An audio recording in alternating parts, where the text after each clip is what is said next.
हाय। आज के लेक्चर का टॉपिक है इंसर्शन सॉर्ट। इंसर्शन सॉर्ट बहुत ही सिंपल एल्गोरिथम है गिवन एन नंबरों को, एन चीज़ों को सॉर्ट करने की, और इसे एक्सप्लेन करना बहुत आसान है और इम्प्लीमेंट करना भी उतना मुश्किल नहीं है कंपेयर टू जो और दो एल्गोरिथम्स, क्विक सॉर्ट और मर्ज सॉर्ट हम देखेंगे। तो आज हम इसी की बात करेंगे। इंसर्शन सॉर्ट में बेसिकली वन बाय वन हम एलिमेंट सॉर्ट करते हैं, one element at a time, और छोटे डेटा सेट्स पर ये काफ़ी अच्छा काम करती है।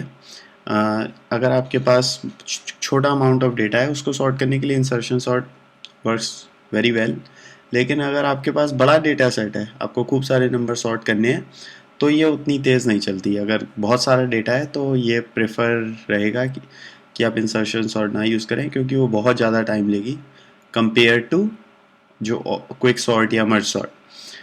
इंसर्शन सॉर्ट बेसिकली उस तरह काम करती है जिस तरह आपने कभी ताश के पत्ते खेले हो तो लोगों को पत्ते अरेंज करते हुए देखा हो।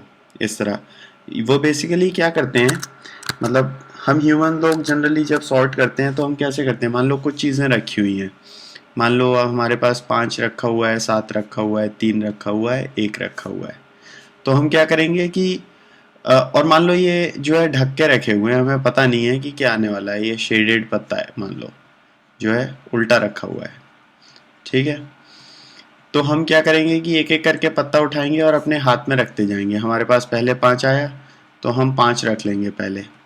फिर उसके बाद हमारे पास 7 आया तो हम देखेंगे 7 की पोजीशन कहाँ पर है। 7 की पोजीशन 5 के तो बाद ही है, तो हम 7 को 5 के आगे लगा देंगे। उसके बाद हम उठाएंगे 3, तो हम देखेंगे 3 हम लगाना तो यहाँ चाहते थे 3 को, लेकिन 3 की सही पोजीशन कहाँ है, यहाँ पर। तो हम सरका सरका कर यहाँ पर, फिर यहाँ पर लाकर हम 3 को लगाएंगे, फिर 5 को लगाएंगे, फिर 7 को लगाएंगे, है ना। और फिर हम उठाएंगे पत्ता 1, तो फिर हम 1 को आगे लगा देंगे और हमारा आंसर हो जाएगा 1 3 5 7, जो कि सॉर्टेड लिस्ट होगी। तो हम ह्यूमन जनरली कुछ भी एक one element at a time sort करते हैं, तो हम उठाते जाते हैं और जहाँ उसकी सही पोजीशन होती है वहाँ रखते जाते हैं। 5 रखा, फिर 7 रखा, फिर 3 उठाया तो देखा कि कहाँ होनी चाहिए, यहाँ होनी चाहिए, वहाँ रख दिया। 1 उठाया, देखा कहाँ होनी चाहिए, यहाँ से कंपेयर किया और यहाँ पर उठाकर 1 आपने रख दिया, सॉर्ट हो गया। ठीक है, ये बेसिक आइडिया है। अगर मैं एग्ज़ाम्पल लूँ कंक्रीट, तो एक एग्ज़ाम्पल करते हैं। चलो, अगर आपको एक लिस्ट दे रखी है, मान लो आपको एक लिस्ट दे रखी है, आपको दे रखा है उसमें 6 दे रखा है, 5 दे रखा है, 3 है और 2 है। तो जब आप इसकी सॉर्टिंग चालू करोगे, जो इम्प्लीमेंटेशन आज हम करेंगे, उसमें आप क्या करोगे कि आप यहाँ से इंडेक्स देखना चालू करोगे। आप देखोगे कि यहाँ 5 है। अब 5 और 6 में कौन छोटा है? 5 छोटा है, तो आप इसको यहाँ ले जाओगे और 6 यहाँ पर आ जाएगा। तो स्टेप 1 के बाद आपका आउटपुट होगा 5 6 3 2। उसके बाद आपका ये जो पॉइंटर है उसे आप यहाँ शिफ्ट कर दोगे। अब आप कहोगे कि 3 के लिए सही पोजीशन कहाँ है। आप 3 और 6 को कंपेयर करोगे, 3 छोटा है, तो 3 यहाँ फिर आप देखोगे कि 3 की अगर 3 यहाँ होता और 6 यहाँ होता, तो 3 और 5 में कौन छोटा होता? 3 छोटा होता। तो इसका मतलब 3 की सही पोजीशन यहाँ पर है, उस तो 5 यहाँ से रख जाएगा, 6 यहाँ से रख जाएगा और 3 यहाँ पर आ जाएगा। तो स्टेप 2 के बाद आपका कोड, आपकी लिस्ट ऐसी लगेगी कि 3 फिर 5 फिर 6 फिर 2। आपका ये जो पॉइंटर है अब आखिरी एलिमेंट पे आ जाएगा। और फिर आप देखोगे कि भाई कंपेयर करोगे 2 और 6 में कौन छोटा है? 2 छोटा है। तो आप कहोगे कि भाई 6 को तो हमें इधर सरकाना पड़ेगा। फिर 2 और 5 में कौन छोटा है? 2 छोटा है। इसका मतलब हमें 5 को भी इधर खिसकाना होगा। 2 और 3 में कौन छोटा है? 2 छोटा है। इसका मतलब हमें 3 को भी यहाँ सरकाना होगा और 2 आ जाएगा शुरू में। तो इसका मतलब जो आंसर आएगा वो फाइनल आंसर हो जाएगा 2, 3, 5 और 6। यही सिंपल सा आइडिया है। सिंपल सा आइडिया क्या है कि आप पॉइंटर लेते हो, दूसरे एलिमेंट से चालू करते हो, एक एक करके पॉइंटर सरकाते जाते हो एंड तक, और हर बार आप जो एलिमेंट है उसकी सही पोजीशन फाइंड करते हो। 5 की सही पोजीशन क्या है, फाइंड करी, वहाँ रख दिया। उसके बाद 3 की पोजीशन कहाँ है, वहाँ रख दिया। 2 की पोजीशन कहाँ है, वहाँ रख दिया। इससे क्या होता है कि जो आपका पॉइंटर है उससे पहले की जो लिस्ट होती है वो हमेशा सॉर्टेड रहती है। पॉइंटर से पहले 6 था, सॉर्टेड था। पॉइंटर से पहले 5 और 6 थे, सॉर्टेड थे, सही आंसर था। उसके बाद के सॉर्टेड नहीं है, लेकिन उससे पहले सॉर्टेड है। पॉइंटर से पहले 3, 5, 6 थे, सॉर्टेड थे, 3 फिर 5 फिर 6। और उसके बाद पॉइंटर फाइनल आंसर में 2, 3 पॉइंटर एकदम लिस्ट के बाहर चला गया, आंसर था 2, 3, 5, 6 और वो सॉर्टेड लिस्ट थी। तो बेसिकली हर बार आप पॉइंटर मूव करते जाते हो और ये गारंटी करते जाते हो कि पॉइंटर के पीछे वाली लिस्ट सॉर्टेड होगी। फाइनली पॉइंटर बाहर निकल जाता है और जो लिस्ट होती है वो सॉर्टेड मिल जाती है। एक और बात जो नोटिस करने की है यहाँ पर कि जो एल्गोरिथम आज हम लिखेंगे वो इन प्लेस सॉर्टिंग एल्गोरिथम होगी। आप चाहो तो ये सेक्शन स्किप कर सकते हो, लेकिन अगर आप कंप्यूटर साइंस स्टूडेंट हो और आपको ये एग्ज़ाम में आएगा कि इन प्लेस एल्गोरिथम क्या होती है, तो जैसे हमने पत्तों वाला एग्जांपल लिया था, तो पत्तों वाले एग्जांपल में कुछ चीज़ें जिनको सॉर्ट करना था अलग रखी थी और फाइनल सॉर्टेड कहीं हम और रख रहे थे। तो इसका मतलब हमारे पास जो डेटा था उसकी 2 कॉपी बन रही थी। एक तो जो रखी ओरिजिनल इनपुट था और एक जो आप सॉर्टेड बना रहे थे। इन प्लेस एल्गोरिथम में क्या होता है कि आप जो ओरिजिनल डेटा है उसी के एलिमेंट्स को आपस में स्वैप करते रहते हो, उठाकर इधर उधर रखते रहते हो। फ़ायदा ये होता है कि आपको दुगनी मेमोरी नहीं यूज़ करनी पड़ती। एक्सक्यूज़ मी, कहने का मतलब ये है कि अगर आपको एक लिस्ट दी हुई है तो आपको एक और लिस्ट जिसमें कि फाइनल आउटपुट स्टोर नहीं करना पड़ेगा। इसी लिस्ट में आप एलिमेंट्स को स्वैप कर सकते हो। इन प्लेस नहीं समझ में आया, स्किप कर दो। अच्छा, तो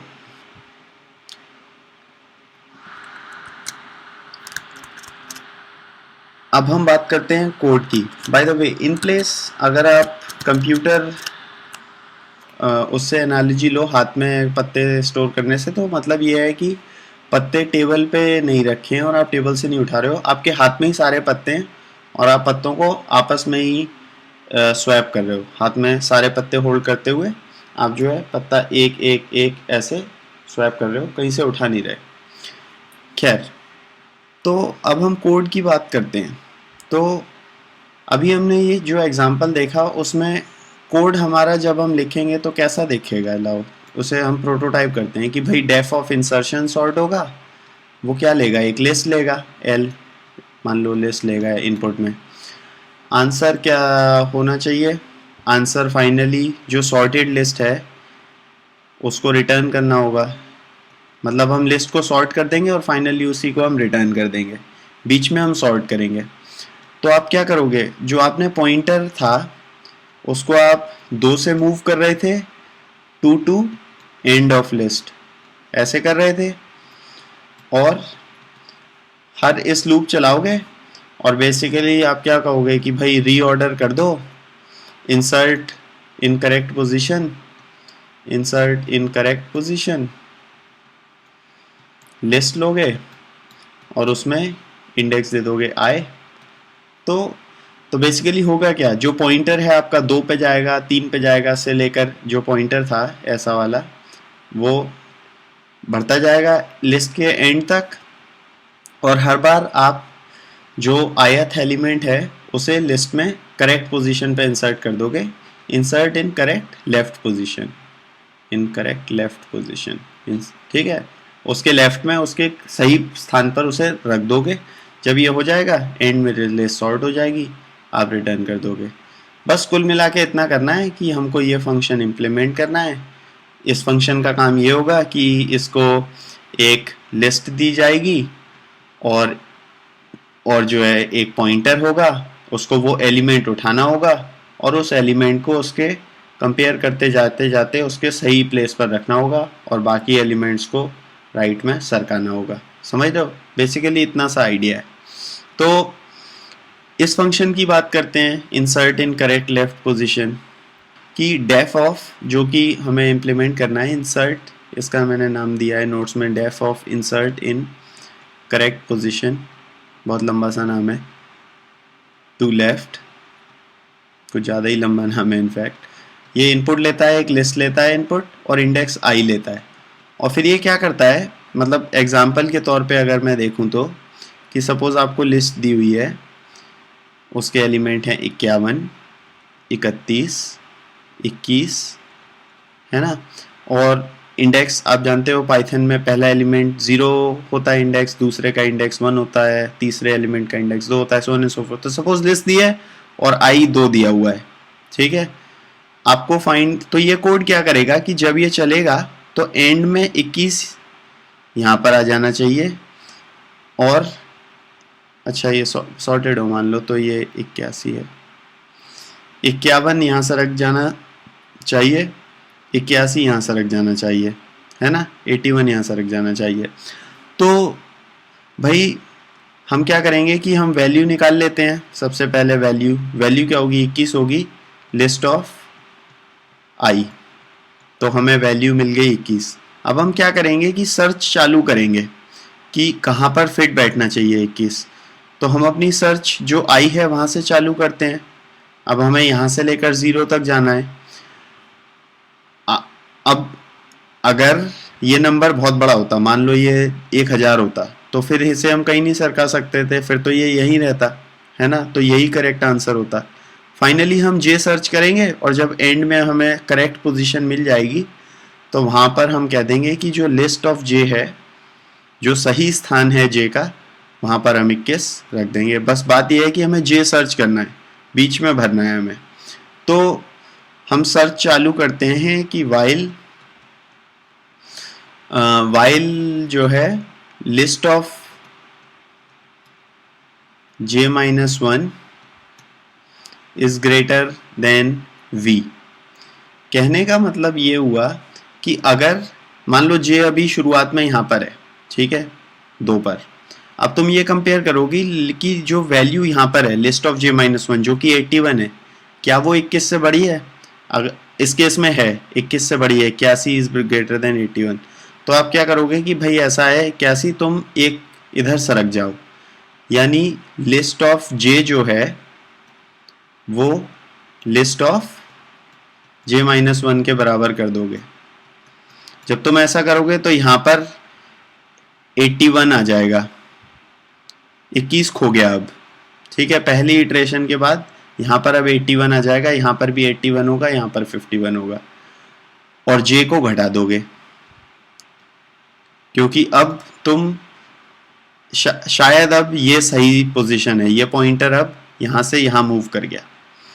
अब तुम यही काम फिर से करोगे कि भाई लिस्ट ऑफ j-1 क्या तुम v से बड़े हो?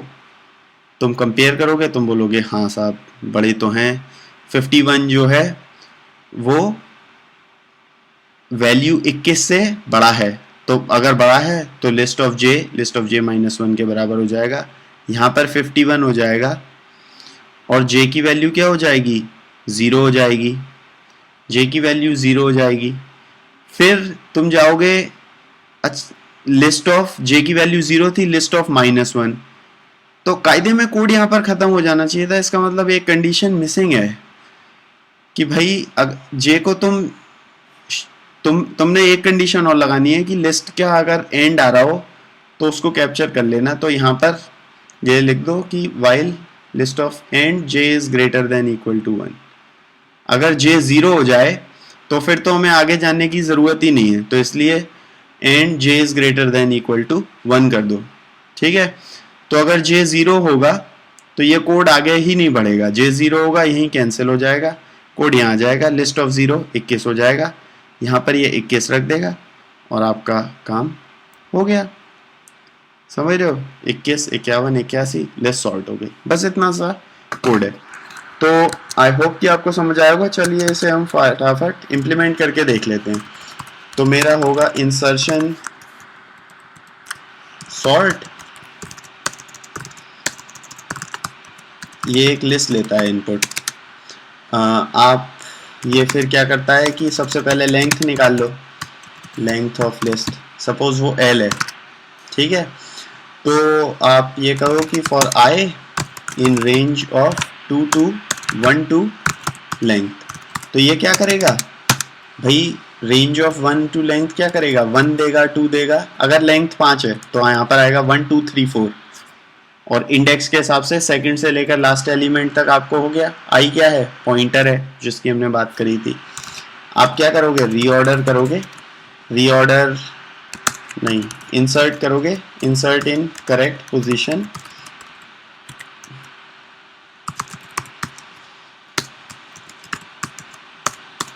To left.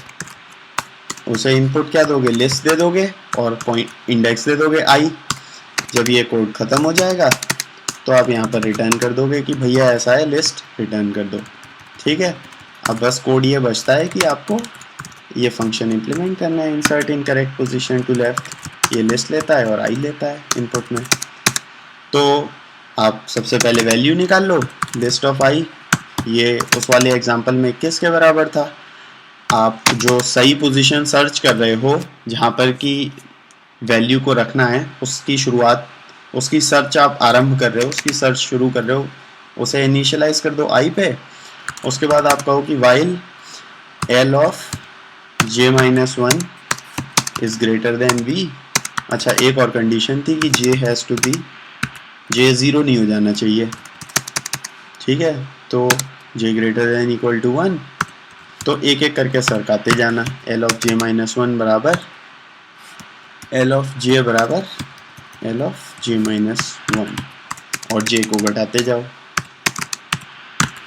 ठीक है। जब आप ये कर लोगे तो ये अपनी सही पोजीशन ढूंढ लेगा। आपको जो फाइनली j मिलेगा या तो वो 0 होगा या बीच में रुक जाएगा। एल ऑफ j जो होगा वहाँ पर वैल्यू डाल दो। तो ये मेरे ख्याल से यहाँ पर कोड हो गया है। आई होप कि मेरा जो समझाना था वो आपको समझ आया होगा। इसको आप एक और बार देख लो चाहो तो। सपोज एक और एग्जांपल है कि भाई मेरे पास 51 था, 71 था और 61 था, ठीक है। उस केस में क्या होगा, j की वैल्यू 2 होगी, कोड चलेगा, और क्या लिस्ट ऑफ j-1 वैल्यू की वैल्यू 61 है, क्या ये कंपेयर करेगा और देखेगा कि हाँ 71 बड़ा है, तो ये यहाँ पर जाएगा, लिस्ट ऑफ j 71 रख देगा, यहाँ पर 71 आ जाएगा और j की वैल्यू 1 हो जाएगी। उसके बाद कोड फिर से चलेगा, क्या लिस्ट ऑफ j-1 51 61 से बड़ा है, नहीं है। अगर नहीं है तो ये इस लूप में अंदर ही नहीं जाएगा और सीधे यहाँ पर आ जाएगा और बोलेगा कि लिस्ट ऑफ j में वैल्यू डाल दो। वैल्यू कितनी थी, v 61 थी, j 1 था, यहाँ पर 61 डाल देगा। आपका कोड सही सलामत 51 61 71 दे देगा, जो कि सही आंसर है। तो बेसिकली हमें लग रहा है कि जो कोड हमने लिखा है वो एकदम सही है। तो क्यों ना इसे हम चेक कर लेते हैं। Print insertion sort of 1 2 -1 print करके देख लेते हैं सही कर रहा है या नहीं। पाइथन इंसर्शन कंट्रोल फॉन्ट थोड़ा बड़ा हो गया, insertion sort dot P Y, oops, ओ यहाँ पर लैंग नहीं, एल आएगा, सॉरी। अच्छा, डीबग करना बड़ा ज़रूरी है। मैंने देखा कि वो बोल रहा है कि for I in range 1 to length, इस लाइन में प्रॉब्लम है, तो तुरंत में उस लाइन में क्या मैंने पकड़ लिया। तो ये भी एक आर्ट होती है कंप्यूटर प्रोग्रामिंग में, आपको ये भी सीखना होता है कि जब कोड में एरर आए तो कैसे उसे डीबग करें फटाफट। खैर, अच्छा, for global name L define नहीं है इस लाइन पर। एल जो है list, list list list list -1 1 2, यही है सॉर्टेड आंसर। बूम, हो गया। अगर आप चाहो तो थोड़ा मुश्किल एग्जांपल ले लो, 47 -91 23 75, ठीक है। इसे आप रन करोगे सबसे छोटा नंबर -191 -1 1 2 23 हो गया। तो बेसिकली ये हो गई आपकी इंसर्शन सॉर्ट, आपने इजीली इम्प्लीमेंट भी कर लिया और देख भी लिया। तो होपफुली आपको ये एल्गोरिथम समझ आ गई होगी। अगर आपको नहीं आई है तो आप कमेंट कीजिए लेक्चर पे और मुझसे पूछिए। हमने आज इंसर्शन सॉर्ट की बात की और इंसर्शन सॉर्ट छोटे डेटा सेट पर ही इम्प्लीमेंट करना अच्छा रहता है। समझना बहुत आसान है, इम्प्लीमेंट करना बहुत आसान है, लेकिन अनफॉर्चुनेटली लार्ज डेटा सेट्स पर अगर आप यूज़ करोगे तो टाइम बहुत लगेगा और नहीं करना। इसका रनिंग टाइम हम प्रूव नहीं करेंगे, लेकिन हम शो कर सकते हैं चाहे तो कि n स्क्वायर के बराबर होता है, यानी कि अगर n चीज़ें सॉर्ट करनी है तो जो टाइम होता है वो लगभग n स्क्वायर के प्रोपोर्शनल होता है। कहने का सिंपल मतलब यह है कि अगर अगर 1000 एलिमेंट को सॉर्ट करने में 1 मिनट लगता है तो 2000 एलिमेंट को सॉर्ट करने में 4 मिनट लगेंगे। इनपुट साइज दुगना करने पे टाइम 4 गुना हो जाएगा। इनपुट साइज 10 गुना करने में टाइम 100 गुना हो जाएगा। अगर 1 मिलियन नंबर सॉर्ट करने में 1 दिन लगता था तो 10 मिलियन नंबर सॉर्ट करने में 100 दिन लगेंगे। समझ रहे हो? तो n स्क्वायर बहुत बुरा है, क्योंकि n बढ़ाने पर टाइम स्क्वायर से बढ़ रहा है। अगर तो ये प्रॉब्लम है। क्विक सॉर्ट और मर्ज सॉर्ट n स्क्वायर से नहीं, n log n से बढ़ते हैं, जो हम देखेंगे अभी आगे। तो वो काफ़ी अच्छा परफॉर्म करते हैं बड़े डेटा सेट्स पर। Thank you. दिस आज का लेक्चर ख़त्म। अगले लेक्चर में हम क्विक सॉर्ट और मर्ज सॉर्ट देखेंगे। देखते रहिए।